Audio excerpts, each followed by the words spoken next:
In this video, we will graph this rational function right here. Alright, we're being asked to find the x-intercepts of this function. And looking at our notes here, we remember that to find the x-intercepts, we can find the zeros of the numerator. In other words, set the numerator equal to 0 and solve. So that's what I'm going to do. So if I set the numerator equal to 0, so that would give me 3x plus 1 equals 0. Subtracting 1 gives me 3x equals negative 1. Dividing both sides by 3 gives me x equals negative 1/3. So that means that the x-intercept is going to be negative 1/3, comma 0. And we might as well graph that on the graph right now. It'd be right about here. It's right next to the origin. Negative 1/3 is just a third of a space over and on the x-axis. So that's my x-intercept. How about the y-intercept? If you want the y-intercept, you're just going to plug in 0 for the x's.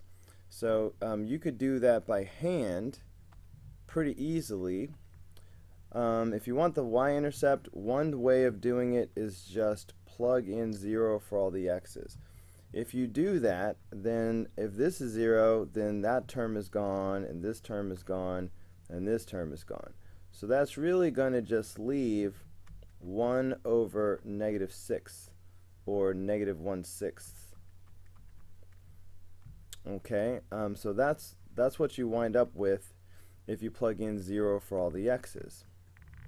Is really just this part is left. So that's why the y-intercept is going to be 0, comma negative 1/6.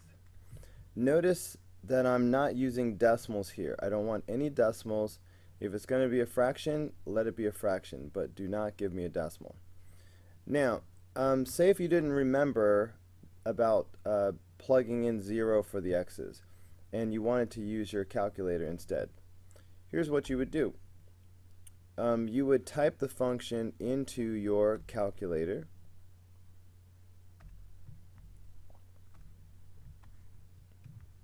Okay, so I'm going to have 3x plus 1 over x squared minus x minus 6. And I'm just going to use ask x mode for now. So if you want the y-intercept, all you have to do is let x be 0, and then you have the y-intercept. So you see I have 0 and negative 1/6. Okay, and so that's the same thing we got by hand. So that's my y-intercept. So I might as well graph that as well. Okay, 0 and negative 1/6. Well, negative 1/6 is a tiny amount down. So again, that's virtually at the origin. So I just have these 2 points next to the origin. So let's keep going. Next we have vertical asymptotes. How do we find vertical asymptotes? You find the zeros of the denominator. In other words, set the denominator equal to 0 and solve. So let's do that. So the vertical asymptotes are going to come from the denominator. If I set x squared minus x minus 6 equal to 0 and solve, I'm going to factor this. So that's going to be, so x squared will be x times x. 6 is either going to be 2 times 3 or it will be 1 times 6. Alright, the middle has to be negative 1, so I'm going to try the 2 times 3. Remember that inner plus outer equals middle. Inner, I have 2x. Outer, I have 3x. If I want to get a middle of negative 1, I need positive 2 and negative 3. That makes negative 1. So positive 2 and negative 3. Also, that makes negative 6. Positive 2 times negative 3 makes negative 6. So this is how you factor it. And so to solve it, I need to set these equal to 0. So if I'm setting x plus 2 equals 0 and x minus 3 equals 0, I'm going to get x equals negative 2 and x equals positive 3. So that's how you find the vertical asymptotes. X equals negative 2, x equals 3. Notice, do not just put 3, put x equals 3. Do not just put 2, put x equals negative 2. Don't just put negative 2. We might as well draw those asymptotes while we're at it. So these are vertical asymptotes.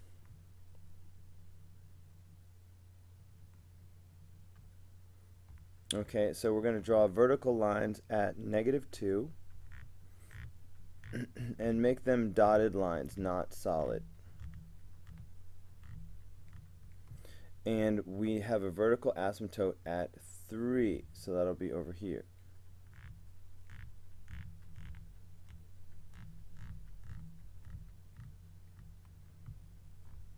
Okay, now it's time for horizontal asymptotes. So horizontal asymptotes,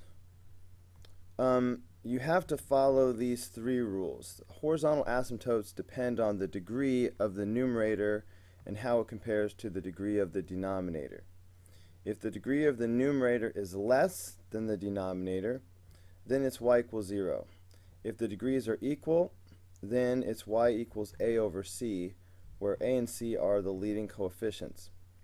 If the degree of the numerator is greater than the denominator, then there is no horizontal asymptote. So it's all about the degree.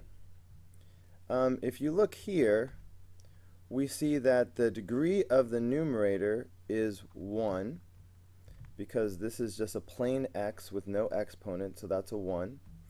Down here, the degree is 2, because I have x squared. So I have degree 1 and degree 2. So the degree of the numerator is less. And when the degree of the numerator is less than the denominator, that's when the horizontal asymptote is y equals 0. Alright, so it's very important that you memorize those rules. So y equals 0. Don't just put 0, put y equals 0. And y equals 0 is the x-axis. So go ahead and draw this dotted line. Okay?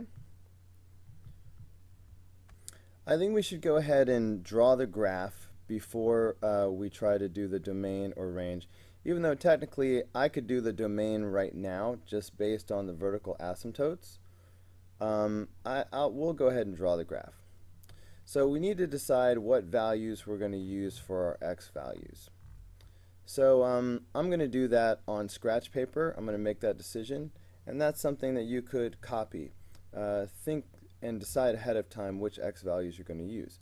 It's all going to be based on the vertical asymptotes. Each vertical asymptote is going to give you 4 x values that you are going to want to use. So in this way, my first vertical asymptote is negative 2. So watch how I get 4 values out of this. I need the decimals a half of a unit to the left or right of negative 2. So if I go to the left of negative 2 on a number line, half of a unit, that would be negative 2.5. If I went to the right of negative 2 on a number line, that would be negative 1.5. Alright, so I have those 2 values. Now, I'm going to get 4 values from this. So I'm going to keep going to the left, and I would hit negative 3. If I kept going to the right, I would hit negative 1. So these are the 4 values around negative 2, including the decimals 1/2 of a unit to the left and right. So I'm going to use these 4 values for sure.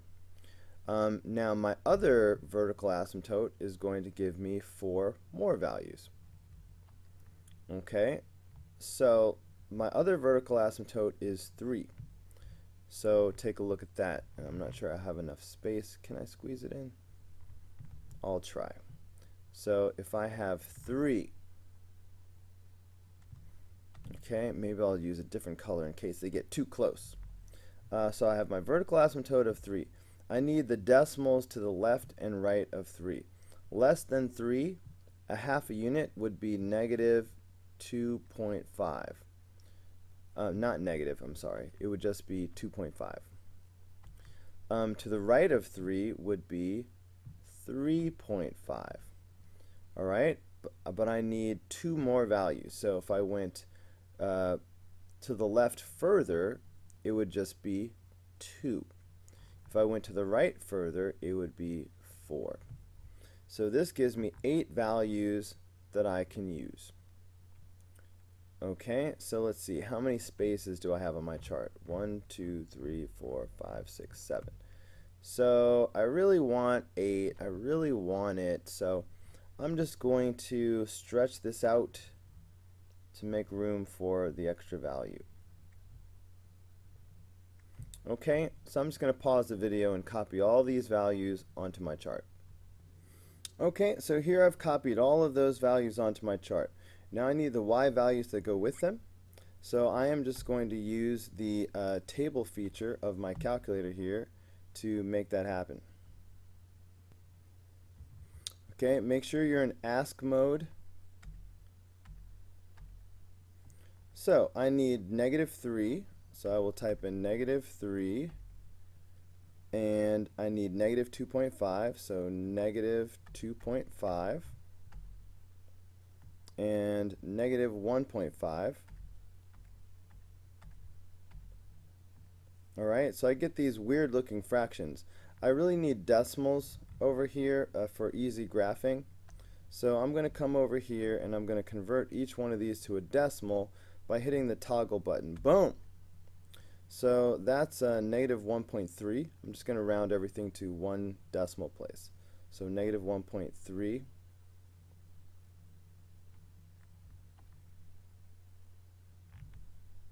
I move down to the next one, toggle that as well.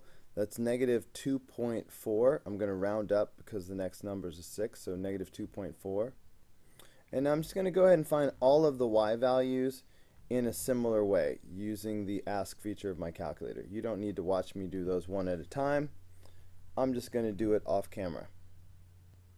Alright, so I've gotten all these points, these 8 points. Now I'm going to take these 8 points and I'm going to plot them on the graph. Okay, so you can see by these green dots are all these points that I have plotted. In addition to remember these dots right here close to the origin were the x and y intercepts. So looking at these dots, I need to figure out how the graph is going.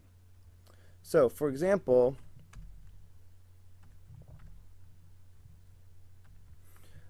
looking at these 2 dots over here, I know the curve has to approach the horizontal asymptote as I go to the left. So as I go through these 2 points, I know it's got to approach the horizontal asymptote, so it's got to go like that. Alright, my graph, sometimes they disappear. I'm not sure why.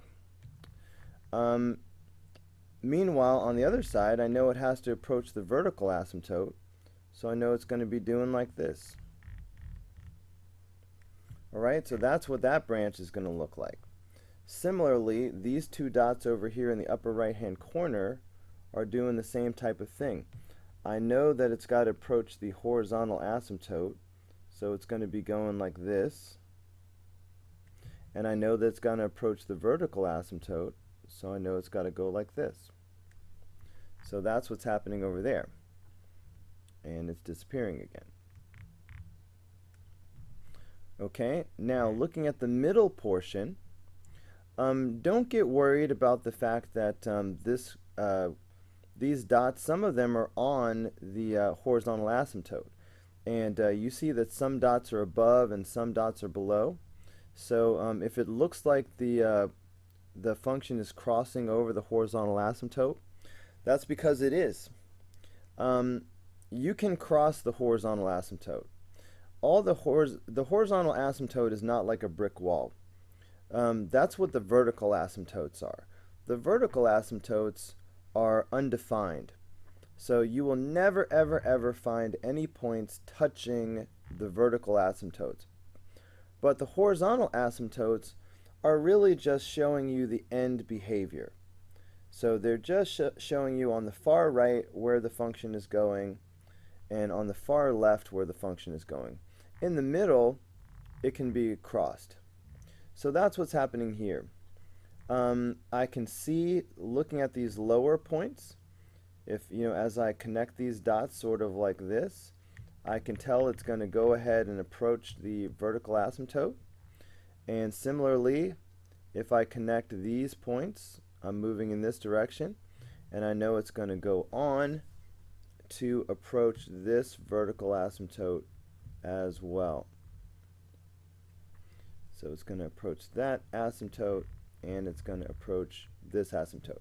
Even though it looks like it's touching, in your mind, just know that it's not really touching. I don't know why it keeps disappearing. I'm going to see what I can do about that. Okay, so we've drawn the graph. This is what the graph is going to look like. Now let's go back and answer the rest of these questions. The domain. The domain is how far the graph goes from left to right. It's the x values of the graph. And look at the vertical asymptotes. The vertical asymptotes are dividing this graph into these three parts. If you look at the x-axis as you go, this branch down here goes from negative infinity to the first asymptote. Okay, strictly looking from left to right, not up and down, just scanning across the x-axis. Maybe I can mark this off with a highlighter. This graph begins over here, all right, but it goes forever, so that's negative infinity, and it ends right here. This piece goes from negative infinity to -2. All right, so that's the first part of our domain, is going to be negative infinity to -2. All right, now the middle portion. The middle portion, from left to right, it goes from -2 to +2. Yeah, it goes up in the air and it goes down to the ground, but we're not going to talk about positive infinity and negative infinity because we're just talking about left to right. So it goes from the first vertical asymptote over to the second vertical asymptote. So that's -2 to +2.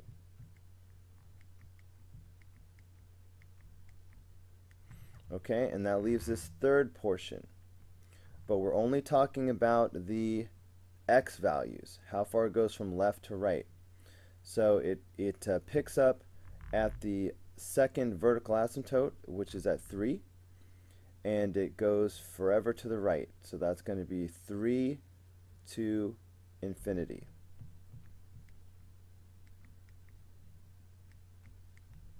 Okay, so that's the domain in 3 pieces. And I really could have done the domain as soon as I knew the vertical asymptotes. I could have done the domain immediately. So I had -2 and I had 3. Those were my vertical asymptotes. So I should have known that the domain would be negative infinity to -2 because of this, and then -2 to 3 because of both of these, and then 3 to infinity. You really can get the domain just from the vertical asymptotes, and then union, union in between. Now the range is not so simple. You can't base the range just on the horizontal asymptote, for example. You really have to look at the picture. So the range represents the y values of a graph. How low does it go? How high does it go? Is anything skipped? Well, if you just look at this middle portion of the graph, look at its y values, you'll be able to answer the question. Because in the middle portion, notice that this graph goes up forever and it goes down forever, and there's no break. Remember that it crosses over the x-axis here, so there is no break. So we don't need two separate parts to the range. We're not going to do a separate range for the three branches. We're looking at the function as a whole. We only had to do three separate pieces to the domain because these vertical asymptotes are not being crossed.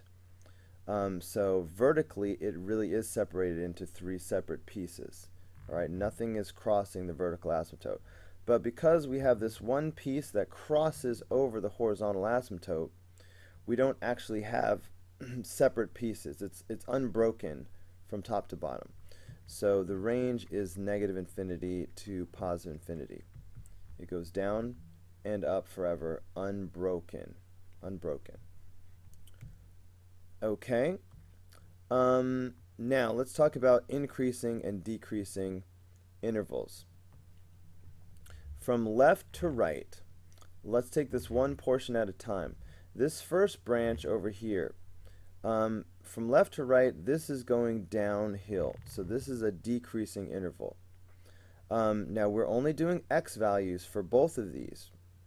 So this decreasing portion, it comes in from negative infinity and it continues until the first asymptote. So this is decreasing and it goes from negative infinity to -2. Now, then it picks up here. And from left to right, this is also decreasing. So this entire wave is decreasing. And looking at the x values, it goes from asymptote to asymptote. So -2 to 3.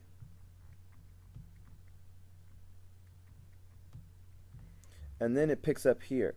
And from left to right, this is decreasing as well. So it's from left to right, it's picking up from the vertical asymptote, and it goes to the right forever. So that's going to be 3 to infinity. So every part of this graph is decreasing, decreasing, decreasing, and decreasing. So there are no increasing intervals. Okay, now let's talk about symmetry.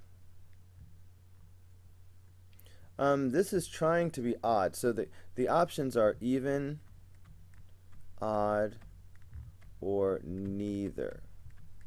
Now this is very close to being odd, but not quite. Remember, it's odd if it looks the same when you turn it upside down, exactly the same. And it almost does. You know, it's very similar. If you turn this upside down, it would be hard to see that it's not quite the same. So you'd be forgiven. I mean, you know, you're going to lose. If you called this odd, here, let me tell you why you would lose points for that. It's not quite at the center. Okay, remember, for example, the x and y intercept do not go through the origin. It's not centered at 0, 0. It's crossing the x-axis here just a little bit to the left and a little bit below the origin. All right. If this were going to be odd, the x and y intercept here would be 0, 0. It would go dead center. So we're going to have to go with neither on this one. And that's it for this function. All right, that was a lot of information. I hope it was helpful.